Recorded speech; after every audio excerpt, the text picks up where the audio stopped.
त्याच्यामध्ये अडचण नाही काय. अण्णा, वैष्णवी हगवणे प्रकरणासारखं दुसरं प्रकरण आज समोर आलं आहे. दीप्ती चौधरी नावाच्या 30 वर्षाच्या मुलीनं स्वतःच्या मुलीसमोर आत्महत्या केली आहे आणि तिची जी सासू आहे ती भाजपची सरपंच आहे सरतोपाडी. कायदा सर्वांना सारखा आहे.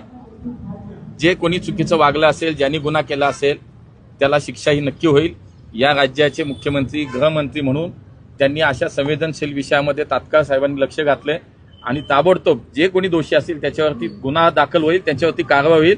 तो कुठल्याही पक्षाचा असू, कुठल्याही विचार असू, अशा परिस्थितीमध्ये कोणीही कोणाला पाठीची घालणार नाही. गर्भलिंग निदान केलं होतं आणि पुण्यात असे अनेक सेंटर्स आहेत जिथे अजूनही गर्भलिंग निदान होत आहेत. त्याची काही चौकशी ॲज अ खासदार म्हणून तुम्ही नाही, महापालिका आयुक्तांना अशा संदर्भातल्या सूचना नक्की देऊ की आपण याच्यात ताबडतोब पुणे महापालिकेच्या हद्दीमध्ये असलेल्या अशा काही जी काही डायग्नोस्टिक सेंटर्स असतील, हॉस्पिटल्स असतील, याच्यावर तातडीनं कारवाई केली पाहिजे, माहिती घेतली पाहिजे. हे केलंच पाहिजे. धन्यवाद.